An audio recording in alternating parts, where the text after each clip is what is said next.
Assalamualaikum warahmatullahi wabarakatuh. Halo semuanya. Kami di sini akan menjelaskan mengenai social group work secara keseluruhan. Anggota kelompok Raisa Putri Irawan NPM 03, Anissa Mutiara Ayu Kurniawan NPM 09, Rizka Desvita Ramadanti NPM 12, dan Hana Faiha Fikriyah NPM 40. Selamat menyaksikan. Apa itu kelompok? Kelompok merupakan kumpulan dari individu-individu yang mempunyai tujuan, identitas, dan keunikan tersendiri, di mana biasanya kelompok mempunyai karakteristik tersendiri yang bisa dibedakan dari kelompok lainnya. Dalam kelompok, masing-masing anggota saling memengaruhi sehingga kelompok dapat berdampak pada kepribadian, sikap, dan tingkah laku individu. Kenapa kelompok menjadi penting? Pertama, berbicara mengenai masalah, ada yang dinamakannya social hunger atau masalah yang biasanya timbul di dalam hubungan sosial. Dan isolasi. Isolasi di sini bukan hanya fisik, namun juga isolasi sosial, di mana seseorang minim dalam hubungan sosialnya atau membutuhkan hubungan sosial. Kemudian, dengan adanya kelompok, kita akan mendapatkan manfaat seperti kebutuhan akan penerimaan, kebutuhan untuk mencintai dan dicintai, kebutuhan kasih sayang, contohnya bisa kita lihat di dalam keluarga, lalu kebutuhan untuk merasa berharga, seseorang akan merasa dihargai, merasa didengarkan, dan kebutuhan pengalaman baru, di mana seseorang ini akan mendapatkan pengalaman atau hal-hal baru yang sebelumnya belum pernah ia alami atau dapatkan ketika belum bergabung dalam suatu kelompok.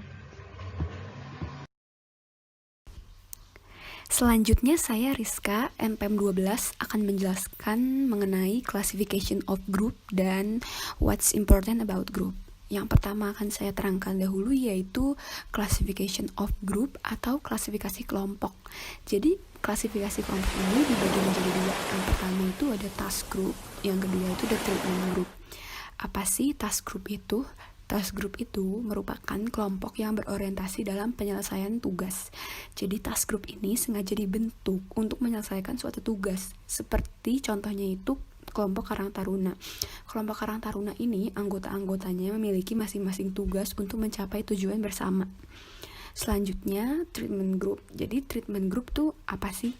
Treatment group itu merupakan kelompok yang bertujuan untuk mengubah atau menyembuhkan seorang anggota kelompok, sehingga treatment group ini lebih banyak berbicara anggota-anggotanya, sehingga muncullah self disclosure atau pengungkapan diri dari masing-masing anggota. Selanjutnya dalam treatment group ini terbagi-bagi lagi menjadi 5 klasifikasi.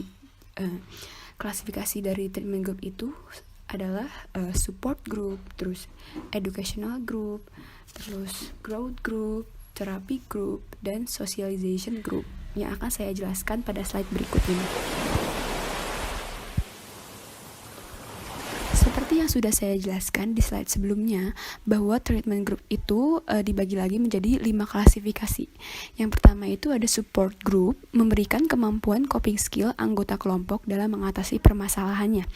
Jadi dalam support group ini, anggota kelompok diberikan pembekalan agar mereka itu memiliki kemampuan untuk mengatasi masalah hidupnya. Selanjutnya yang kedua ada educational group, memiliki tujuan utama untuk membantu dan memberi kesempatan individu untuk belajar mengenai diri dan lingkungannya. Seperti contohnya itu mengadakan pelatihan atau training. Selanjutnya yang ketiga itu ada growth group. Jadi growth group ini dibentuk untuk menguatkan dan mengoptimalkan potensi masing-masing anggota kelompok. Jadi tujuan growth group ini untuk self improvement. Jadi anggota-anggota kelompok ini dapat mengembangkan potensinya sehingga kemampuannya dapat keluar seperti itu. Selanjutnya yang keempat ada therapy group, yaitu membantu anggota yang memiliki permasalahan baik traumatik, gangguan mental health, dan lain-lain.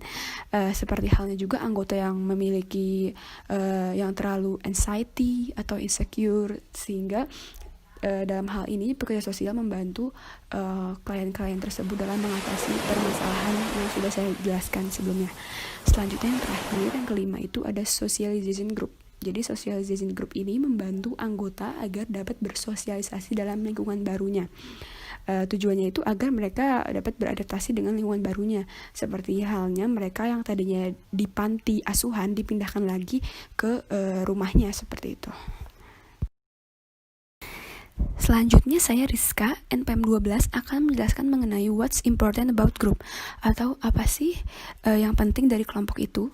Jadi dibagi menjadi 5. Yang pertama ada universality, acceptance, cognitive restructuring, altruism, dan hope. Yang pertama akan saya jelaskan yaitu universality atau universal. Jadi dengan adanya kelompok diharapkan agar anggota itu tidak merasa sendirian dalam menghadapi masalah yang dihadapinya. Jadi di sini pekerja sosial harus berhasil agar klien tidak merasa sendirian dalam permasalahan hidupnya. Selanjutnya ada acceptance atau penerimaan. Jadi di sini para anggota merasa didengarkan dan diterima apa adanya. Selanjutnya yang ketiga ada cognitive restructuring atau restrukturisasi kognitif. Jadi dalam hal ini terjadi perubahan pola pikir anggotanya. Muncullah yang tadinya tidak mau menjadi mau, yang tadinya tidak bisa menjadi bisa. Selanjutnya yang keempat ada altruism atau altruisme. Jadi di sini anggota merasa berharga telah melakukan hal yang baik serta keinginan untuk menolongnya dapat terpenuhi. Jadi dalam altruism ini anggota itu saling bercerita, memberi nasihat, berbagi kisah, saling memotivasi. Contohnya itu seperti ada suatu anggota yang bercerita sehingga anggota lain itu termotivasi. Nah, anggota yang bercerita itu merasa dihargai karena ia merasa cerita dia itu gak seburuk yang dia kira seperti itu. Selanjutnya ada yang terakhir itu ada hope. Jadi hope ini muncullah harapan melalui dinamika group work bahwa dia bisa sembuh dan berkembang. Jadi, social group work bertujuan untuk meningkatkan keberfungsian dan melakukan pemberdayaan. Selama prosesnya, social worker dituntut untuk menggunakan keterampilan komunikasi yang baik dan beragam. Selain itu, keterampilan-keterampilan yang perlu digunakan dan dikembangkan, yaitu yang pertama ada active listening. Active listening berbeda dengan sekedar hearing atau sekedar mendengarkan. Jadi kita memfokuskan diri pada sumber suara. Kalian harus merasa dia didengarkan oleh kita. Yang kedua ada paraphrasing. Paraphrasing itu mengulang kembali kata-kata yang diucapkan agar klien merasa didengar, dipahami. Seperti contohnya, oh, jadi, seperti itu. Yang ketiga ada clarification. Clarification itu mengklarifikasi untuk memastikan bahwa kita menangkap apa yang klien ceritakan.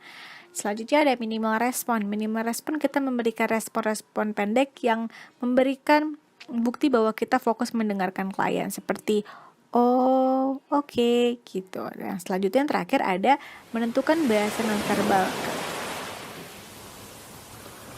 Jadi, perbedaan social group work dan social case work itu apa? Social group work atau kita singkat dengan SGW yaitu pelayanan kepada kelompok yang tujuan utamanya untuk membantu anggota kelompok tersebut.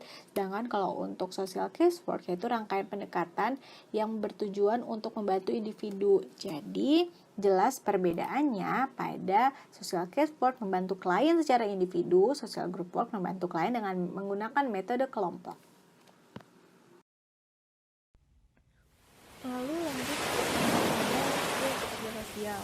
Skill yang harus dimiliki oleh pekerja sosial itu seperti yang pertama, understanding. Understanding di sini maksudnya kita sebagai pekerja sosial itu harus memahami apa yang klien kita ceritakan, apa yang klien kita keluh kesahkan, seperti itu. Lalu ada sensitif. Kita itu sebagai pekerja sosial harus memiliki kepekaan terhadap klien kita sendiri. Terus ada respect. Respect itu berarti kita harus kayak menghormati klien kita. Terus acceptance, yaitu menerima semua kelebihan maupun kekurangan klien kita. Terus ada ada empati, kita kayak merasakan gitu. Lalu ada kooperatif, hopeful man. Nah, hopeful man itu ada harapan dengan adanya seorang pekerja sosial untuk perubahan atau memberi manfaat-manfaat ke klien kita sendiri. Terus ada partnership. Partnership itu kayak saling menolong, memberi manfaat, kayak gitu-gitu. Lalu yang selanjutnya ada support. Support itu kita sebagai pekerja sosial itu mendukung klien kita sendiri. Lalu ada komitmen dan confidence. Confidence itu percaya diri sebagai yang memimpin dalam membimbing si kliennya ini, permasalahan si kliennya.